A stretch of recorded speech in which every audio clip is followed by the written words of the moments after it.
Señores, ya tenemos al doctor William Hanna y tenemos al doctor Pedro Ureña aquí. Y tenemos una invitación que nos llama la atención.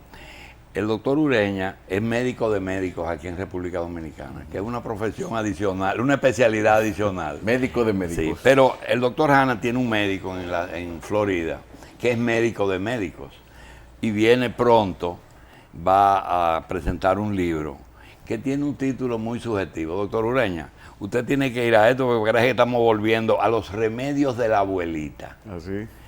El doctor Gustavo Ferrer va a presentar el libro Cura tu tos con los remedios de la abuelita. Más que eso, trata sobre usos y abusos de antibióticos en problemas básicamente pulmonares, porque él es pulmonólogo o neumólogo, como llamamos nosotros. La Casa Blanca hace 6 meses lanzó una alerta a los médicos. Ustedes están usando demasiado antibiótico y ya tenemos problemas con bacterias que son resistentes a todos los antibióticos. Hay un Escherichia coli por ahí que no responde a nada. Y si seguimos usando antibióticos de una manera indiscriminada, vamos a generar una población de bacterias que realmente no tiene la gente cómo defenderse. Es una llamada de alerta. Ese libro se publicó en la Casa Blanca junto con Barack Obama. Vamos a ver el día. El día 6. Bien. Va a estar aquí doctor Ureña, usted no es muy adicto a demasiado droga. Prefiere los procedimientos y nosotros queremos decirle que todos los días te dicen, se murió fulano del corazón. Es decir, la gente se sigue muriendo del corazón porque hay mucha gente, pero si se saca el promedio, menos personas mueren de afecciones cardíacas. La pregunta aquí en República Dominicana, los procedimientos han disminuido la mortalidad. Sí, mira, Rurito, empezando con el primer enunciado. Realmente las drogas. Yo creo que los procedimientos tienen su indicación y las drogas tienen su indicación. Definitivamente por cada procedimiento hay muchos pacientes que tienen que tratarse. En República Dominicana no podemos hablar de que los procedimientos han disminuido la mortalidad todavía. Yo no creo que hay estadísticas confiables para poder decir eso. Sin embargo, no hay duda de que en los lugares donde se puede hacer procedimientos de emergencia, donde se puede tratar el paciente con infarto, hay un impacto en la mortalidad. Los centros donde se hace angioplastia primaria, y es cuando el paciente llega con un infarto agudo al miocardio y se lleva en las primeras horas cateterismo, definitivamente hay un impacto en la mortalidad. Ahora bien, si eso es un nicho lo suficientemente grande para hablar que a nivel nacional se ha impactado, no creo que podamos decir eso. Pedrito, ¿cómo tú ves al tipo que hace 10 años se le hizo una arteriografía coronaria y vimos que tenía 80-85% de obstrucción de una arteria importante y le pusieron un stent 10 años más tarde? ¿Qué hubiera pasado estadísticamente hablando, proyectándolo a esa persona? Eso, mira, eso es muy interesante. Es uno de los puntos quizás más debatidos hoy día, del paciente que está estable o asintomático y tiene obstrucción de las arterias. Yo tengo de hecho una conferencia el sábado en Santiago sobre eso. Fíjate, hay estudios donde se demuestra claramente que el paciente con obstrucción importante, más de un 50% de una arteria, si tú lo sigues a 5 años, esos pacientes tienden a tener más eventos, es decir, infartos, muerte súbita. La mayoría de estudios en autopsia, cuando tú haces autopsia de pacientes que han fallecido como consecuencia de infarto, tú vas a encontrar arterias con obstrucciones importantes. Ahora bien, hay un porcentaje de pacientes con obstrucciones que no son tan importantes, que también hacen eventos. Son placas que se rompen, pero no hay duda que el pronóstico, es más, de los primeros estudios que se hicieron con cirugía cardíaca, lo que se certificó fue que aquellos pacientes que tenían más de un 70% de obstrucción, la tasa de mortalidad y de infarto era mayor si tú no lo operabas que si lo operabas. Y de ahí viene toda la evolución. Pero hoy día sabemos que si el paciente tiene obstrucciones en las arterias importantes, hay una mayor tendencia a hacer infartos. Hay un estudio reciente, se llama el Culprit, donde ellos cogieron pacientes que habían tenido infartos, le habían hecho arteriografías y los randomizaron. Lo trataron a algunos pacientes de manera conservadora y otros pacientes le hicieron básicamente intervención en el mismo momento. Aquellos que no se le hizo intervención, hubo un 70% más de eventos, específicamente recurrencia de infartos, que aquellos que se le corrigió. Así que no hay duda de que una obstrucción importante en una arteria definitivamente tiene implicaciones en lo que es la incidencia de infarto y mortalidad del paciente. Doctores, los dos. Si yo tuviera menos edad, quizá yo me embarcara en algo que dice el doctor, un negocio en medicina que sería la segunda opinión. Un lugar en que con computadoras y un equipo médico especializado usted pueda ofrecerle al público o a las mismas compañías de seguro una segunda opinión. Doctor, el médico como elemento iatrogénico, es decir, como tratando de curar haga daño, es muy común aquí. Y ustedes por compañerismo no lo dicen. Aquí no, en el mundo. Yo Iatrogenia es una condición, no se inventó aquí eso. En el mundo los médicos cuando usan medicamentos, porque cada persona es diferente. Sí, doctor, pero se le acredita a ignorancia del médico, a falta de preparación, porque no hay un mes que tú quieras ver a Pedro Ureña, que no haya 3 días que él tenga un congreso en actualización. Pero el asunto es que eso es buscando eso realmente. Yo pregunto, ¿se da por descontado que es descuido del médico? Hay de todo. En la profesión de nosotros, como en abogado, ingeniero, en los curas, hay de todo. Hay mala práctica, hay descuido, hay agotamiento físico, hay pacientes que son diferentes a otros. Nosotros 4 somos totalmente diferentes unos de otros. Y la pastilla que a Pedro le hace bien, es posible que a ti te dé una roncha. O sea, cada uno tiene que vivir esta vida de médico para ver cómo son las incidencias de los eventos que tú ves cada día en el ejercicio de la profesión. Doctor, otra cosa. Algunas indicaciones que se hacen más bien para proteger el buen nombre del médico. ¿Hay posibilidad de eso? Dice, déjame darte eso porque yo no quiero problemas. Bueno, sí, yo creo que hay muchas veces se practica una medicina defensiva, sobre todo en países donde la incidencia ¿Cómo se llama? Medicina defensiva. Defensiva. ¿Quiere decir eso? Existe esa figura. Tú tienes un dolor de cabeza y aunque yo sé que ese dolor de cabeza no es nada, te mando a hacer una resonancia, tomografía. Que no es preventiva, no es medicina preventiva. No, es más bien protegiéndose y diciendo, bueno, si la incidencia de esto es muy raro, pero si pasa, ya yo hice todo lo que había que hacer. Y eso no es una buena medicina, es una medicina muy costosa, es una medicina realmente que representa... Sin embargo, cuando te juzgan por la gestión. Exactamente. El juez te va a decir, ¿y por qué no le hiciste una tomografía si había un tomógrafo al lado de ti ahí? O porque el seguro me dice que no haga tomografía. El juez no cree en eso. ¿Eh? El juez está juzgando al médico. Y eso que tú mencionas, Julio, es un aspecto importante, porque muchas veces estos procedimientos no son aprobados por el seguro, por la responsabilidad que hay en el médico. Sí. El médico. Yo siempre digo, cuando a mí una aseguradora te dice, no, ese procedimiento no está indicado. No está aprobado. Aplíquele usted una carta y diga usted se hace responsable de las consecuencias. Entonces ahí cambia el discurso.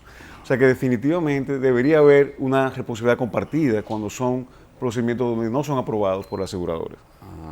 Porque el problema es... Cuando cualquier procedimiento se masifica, frecuentemente se cualquieriza.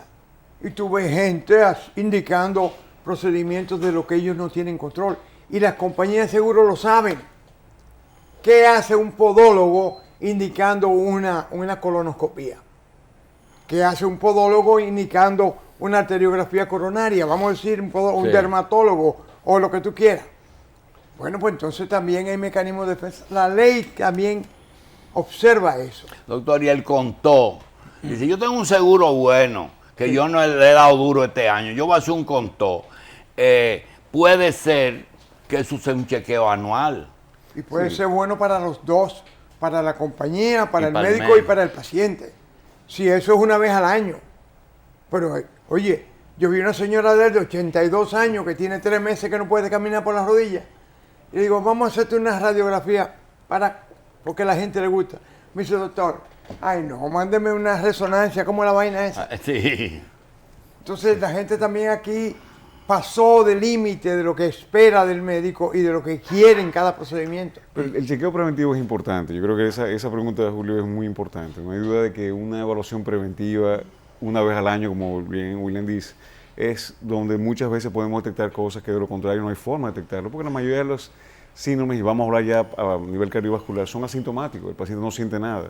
Y realmente una presión alta, un colesterol alto, unos triglicéridos elevados, una relación, todo eso son manifestaciones que no van a dar al paciente ningún malestar, por tanto no va a buscar ayuda. Por tanto, una evaluación preventiva donde se puede detectar eso, corregirlo, definitivamente tiene un impacto en lo que son las consecuencias posteriores. Bien, doctor Ureña, en el caso de un paciente que no tiene que ver con seguro, una persona que quiera tener calidad de vida, y le dice, mira, una aspirinita en cada día de 80 es bueno para mantener una sangre más o menos. Esa aspirinita de por vida puede que un día haga un efecto no deseado y le provoque a esa. Sí. Dice, pero yo la tomo toda la vida y nunca había tenido una hemorragia. Y a veces cuando es de que te vas a afeitar no importa, pero cuando es en el cerebro sí importa. Las recomendaciones han cambiado y realmente hace unos 20 años se pensaba que todo el mundo debía tomar una aspirina después de los 40 años y eso se ha demostrado que no es beneficioso. Sobre todo si es varón. Exacto, y de hecho es perjudicial. Hoy día las recomendaciones son aspirina preventiva solamente aquellos pacientes o que tienen manifestación ya de enfermedad o que son de muy alto riesgo. En la población en general, la aspirina está asociada a problemas gástricos y a una mayor tasa de sangrado. Así que el riesgo-beneficio de usar aspirina en todo el mundo ya no se justifica. Y reacciones alérgicas que pueden ser hasta mortales también. ¿Tú sabes? Exacto. O sea que definitivamente solamente en aquel paciente nosotros vemos enfermedad. Por ejemplo, si yo le hago un Doppler a un paciente y veo que tiene placas, bueno, ese es un paciente que aunque no ha tenido un derrame, sí tenemos que darle aspirina preventiva porque ahí hay un beneficio. Un paciente fumador, diabético, hipertenso, con todos estos factores también. Pero en la generalidad de los pacientes no, sobre todo ¿Y si qué es lo que ustedes llaman cuando dice, es un rebote, es decir, que tú tomas mucho y dices, ya, yo creo que está bueno, ya tú tienes suficiente tiempo para no tomarla más?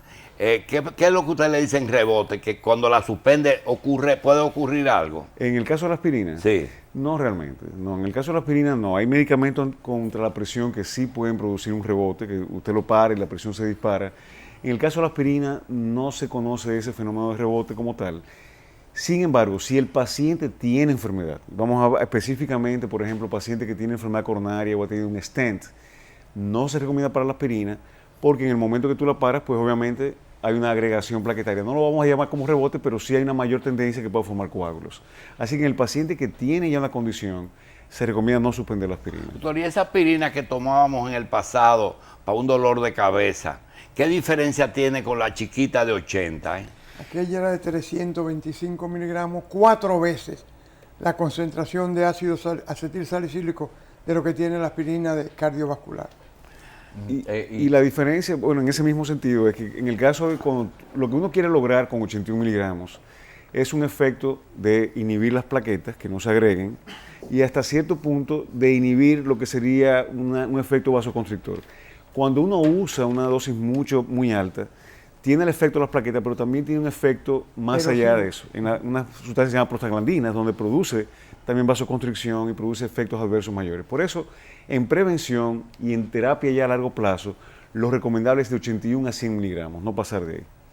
Pero, por ejemplo, también en casos de dolores de cabeza, porque no es menos cierto que la aspirina a veces es lo que más a mano se siente para aliviar, para salir. Entonces, hay que tener cuidado también en cuanto a ciertos dolores de cabeza eventuales que pueda tener una gente o que no tenga ningún tipo de enfermedad conocida para tomarse la aspirina. Realmente no. O sea, una aspirina ocasional como analgésico, cualquier otro analgésico que uno use, si lo usa de manera ocasional, no está asociado necesariamente a efectos secundarios adversos.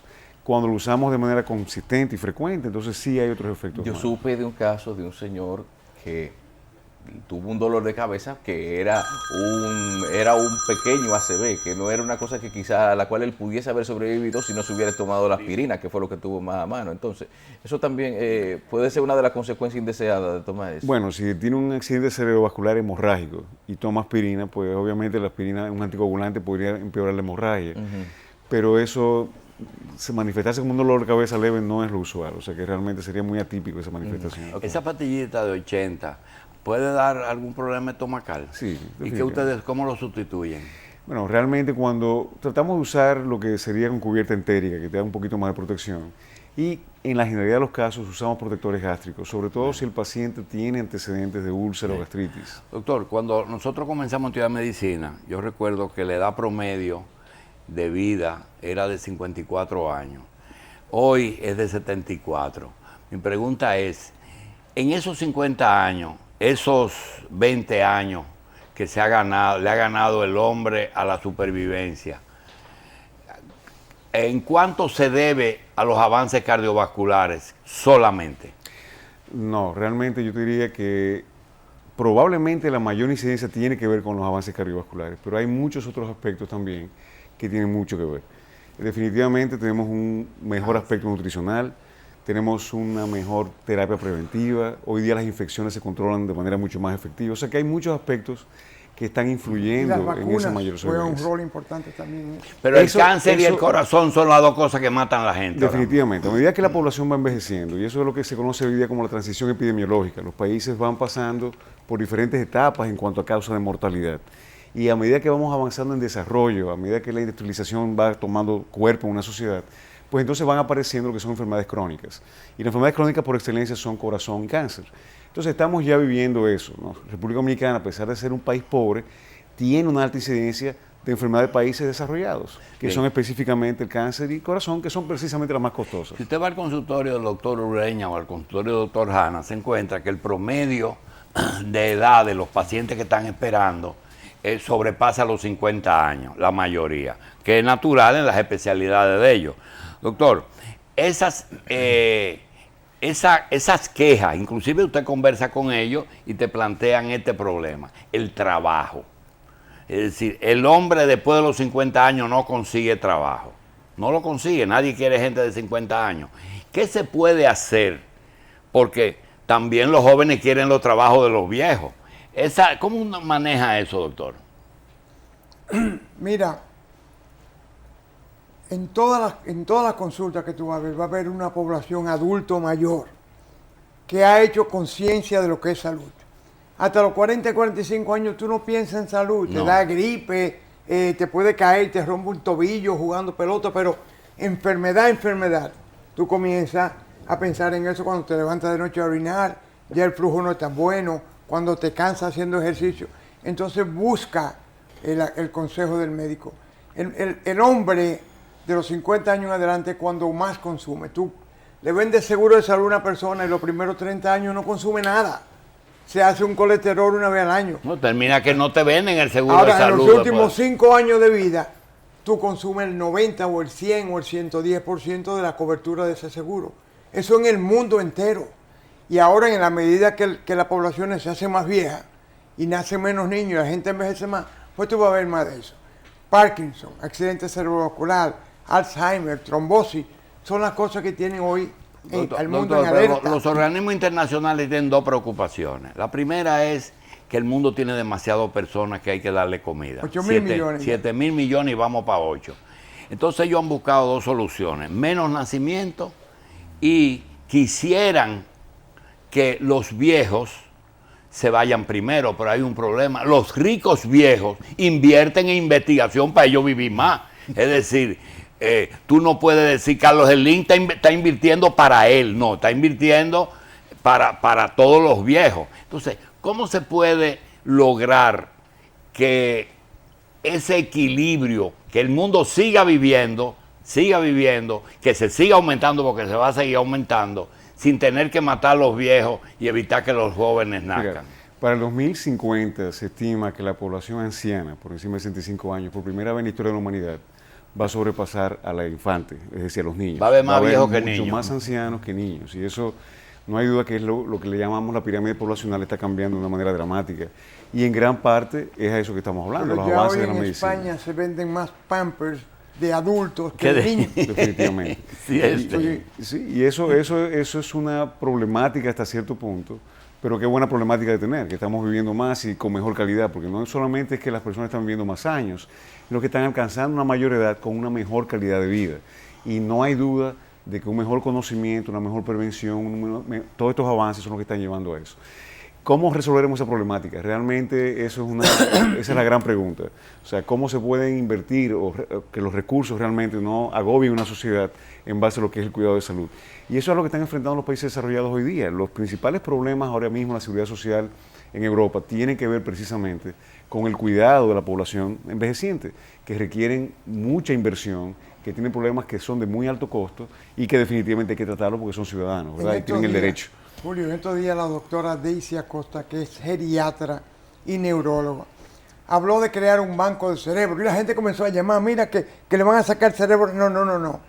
Ella está hablando de un banco humano. Tú tienes 74 años y te retiraste, tú formas parte de ese banco de cerebro.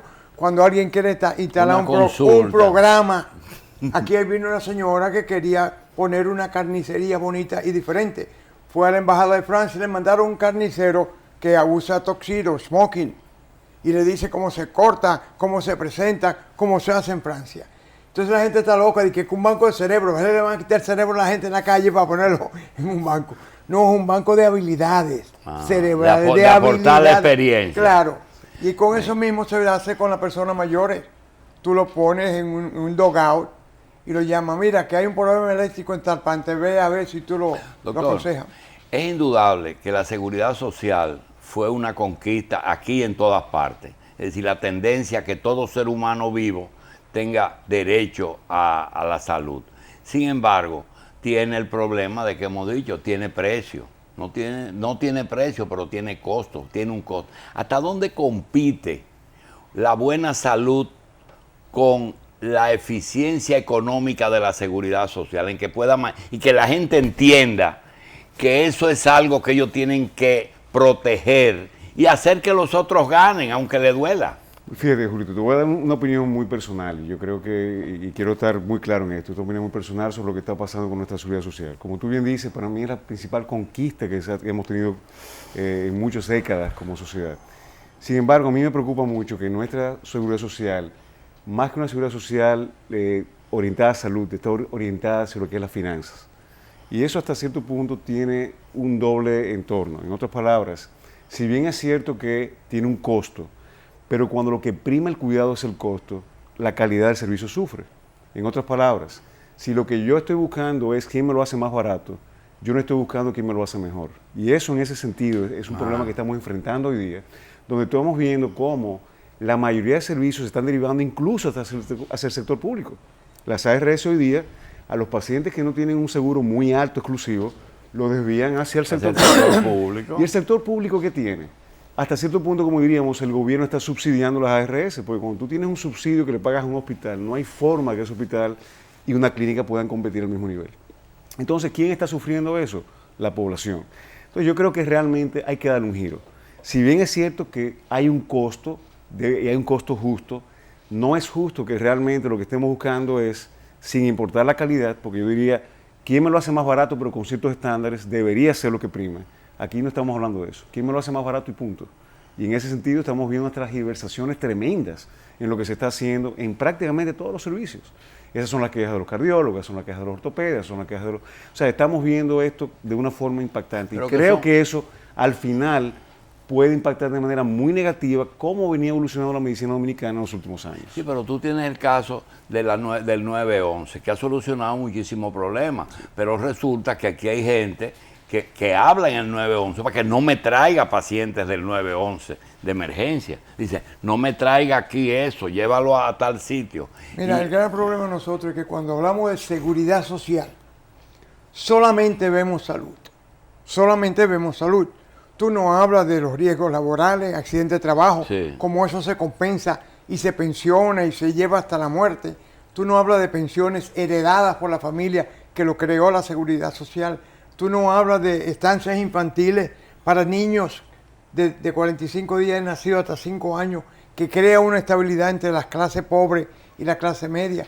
Hay muchos factores en la seguridad social, pero como toda ley reciente y masificada o universal es susceptible de cambio.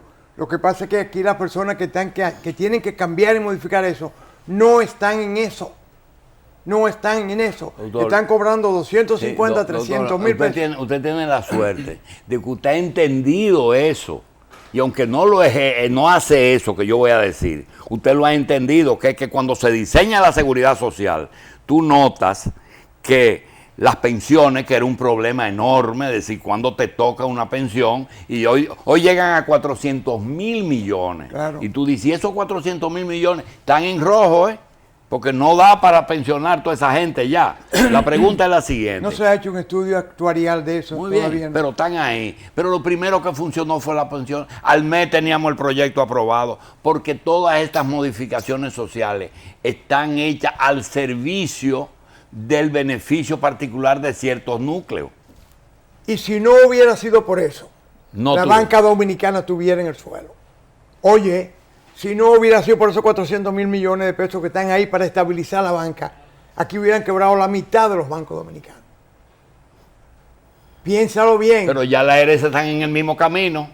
No, estamos hablando de pensiones. Sí, de ese sí. fondo de pensiones, 400.000 millones. Cuando se instaló Seguridad Social, 2% de la población dominicana tenía pensión. ¿Y tú sabes cuál era el promedio de pensión? 125 pesos, que lo daba el Seguro Social. Sí. La mayoría. Ese era el pensionada. promedio. Entonces estamos hablando de dos escenarios totalmente diferentes. Los médicos dicen, no, porque los dineros están en los bancos. ¿Y dónde van a estar? En mi casa, en la tuya, en la caja fuerte. Tiene que estar en la banca que maneja los dineros. Pero ese dinero no se ha utilizado para lo que debería utilizarse, para financiar la planta eléctrica, para construir casas, vivienda y demás. Pero está estabilizando la banca. Porque aquí hubiera habido un lío grande a partir del 2003 con eso de la banca. O sea, hay cosas que uno no se la imagina. Un ahorro de 400.000 millones de pesos. ¿Quién imaginó eso? Que no sea con una ley de seguridad. Y eso, que los empresarios, igual que el Estado y el gobierno dominicano, han traicionado la seguridad social, evadiendo el pago. En un momento, doctor Ureña, usted mencionó un poquito rápido, yo creo que lo interrumpí, sobre prevención. No solamente que debe ser el objetivo de la seguridad social, que debe ser la medicina primaria y la prevención. En las especialidades existe algún rinconcito que es el primero que debe llenarse como prevención para calidad de vida o para mayor durabilidad de uno. Absolutamente, y eso hoy día quizás es una de las partes que más rápido está evolucionando. Fíjate, los cardiólogos tenemos lo que llaman las guías. Las guías son las guías de tratamiento para todas lo que son las patologías cardiovasculares. Y a partir de hace unos 4 o 5 años, por primera vez las guías, y sobre todo las europeas que están un poquito más avanzadas en eso, han empezado a incluir el aspecto preventivo. ¿Qué quiere decir eso? Clase indicación número 1. Todo paciente que va a su consulta, usted tiene que darle una orientación sobre dieta, ejercicio, etc. ¿Qué pasa con esto? Muchas veces nosotros como médicos no tenemos el tiempo. Yo tengo 20 pacientes que ver, Sí, tengo que tratar. no te puedes Yo sentar no puedo con él sentarme media a hora revisar con adicional. usted el que se desayunó, que almorzó. Y por eso se han ido creando nichos dentro de la misma especialidad. En nuestro caso, por ejemplo, tanto en Hay la oficina de nutrición. NACO tenemos 2 nutricionistas que ya hoy día son parte integral de lo que es el cuidado. Tan pronto el paciente llega, la referimos a una nutrióloga que va a hablar con ella, el paciente le va a dedicar tiempo a orientarlo sobre su alimentación. Pero eso también va acompañado de un programa de ejercicio que estamos incluyendo. Entonces, en otras palabras, el verdadero éxito es poder lograr que el paciente logre cambios en su estilo de vida y que me minimice el uso de medicamentos. Yo y creo que que minimicemos eso es el uso de... intervención temprana. Prevención es la piedra angular de la seguridad social. Es una señora que va a las casas de Villa Altagracia y te dice cómo hay que fumigar, cómo hay que hervir el agua. Antes del médico. Claro, desde que comienza la carajita preñada. Eso es la prevención de la enfermedad y la promoción de la salud. Bien. Un programa para promover Bien. cómo se mantiene en salud un país. Para nosotros terminar con el doctor. Doctor, hoy se piensa el vulgo, nosotros, los que no estamos dentro de la especialidad, que en cardiología lo que está es el trasplante. Es decir, ese es el punto que todo el mundo piensa, todo el mundo habla del trasplante. ¿Es así o hay otras cosas? No, realmente el trasplante yo diría que... Está al final de la línea. El trasplante al final de la línea y de hecho lamentablemente no llena las expectativas de lo que aspiramos. En otras palabras, un paciente trasplantado en los mejores servicios en el mundo, el promedio de vida son 5 años. O sea que estamos hablando de que más del 90% de los pacientes van a estar muertos al 5º o 6º año. Claro. Aparte que esos 5 o 6 años son 5 o 6 años de mucho tratamiento, inmunosupresión, biopsia, o sea, muy costoso. Hoy día donde se está apostando es a la tecnología. Hoy día en el caso cardíaco se está apostando mucho a lo que son los dispositivos de asistencia ventricular o corazón artificial. Y hoy día se está evolucionando de una forma impresionantemente rápida en ese sentido. Incluyendo marcapasos. ¿En cuáles? Esos son corazones artificiales donde es una turbinita que literalmente hace la función del ventrículo. Pero en sustitución o para ayudar a... Asiste. Básicamente ahora mismo asiste, pero cada vez más se está tomando la función del corazón completo. ¿Es el que anda con él en la mano? Ese no, está dentro, pero tiene unos cablecitos que se usan con 2 baterías. Pero eso pasamos, cuando yo estaba haciendo la especialidad, esos eran pacientes que tienen que quedarse en el hospital hasta conseguir un trasplante. Ya hoy día estos pacientes se van a la casa y viajan y hacen una vida normal prácticamente. Y ese paciente, cuando hay una demanda de gasto cardíaco, de que el paciente... ¿Esos aparatos responden? El que se está utilizando ahora, básicamente, todavía hay que ajustarlo manualmente. En otras palabras, tú tienes una consola y esa consola se comunica vía remota a una central y entonces ahí podemos ajustar las revoluciones de la turbinita, vamos a decir así. No es de demanda como son los marcapasos, que si él camina, sube, si baja, todavía no. Pero vamos hacia allá. Y los nuevos prototipos hoy día se están haciendo ya con baterías internas, porque el problema ahora mismo, ¿cuáles son? Los dos problemas principales de los dispositivos que existen hoy día son el riesgo de infección, porque tiene unos cables que salen y se conectan a una batería, y el riesgo de sangrado, porque hay que mantener mucha anticoagulación. Los nuevos dispositivos ya son completamente internos, y hay ya estudios en fase 2 con muy buenos resultados, y por tanto, ahí es que va el futuro. Bien. Los trasplantes tienen el problema de no solamente la mortalidad alta, sino de que no hay suficientes donantes. La demanda va en aumento, a medida que esa población va envejeciendo, y no hay suficientes donantes para satisfacer la demanda. Doctor Ureña, una de las genialidades del creador, del que inventó ese cuerpo humano, fue crear una bomba que comienza a funcionar antes del nacimiento y termina con la muerte, y no para nunca. Sin embargo, tiene una regulación que nunca tiene un impulso mayor como que te pueda romper un vaso en el cerebro o un vaso en el riñón, que es donde la vascularización es más difícil. Esas máquinas auxiliares tienen esa condición. Todavía no. Todavía la regulación del gasto cardíaco se hace literalmente manual, estimada. Uno evalúa al paciente, ve cómo está respondiendo, cómo se siente, y hace ajustes y mide algunos parámetros.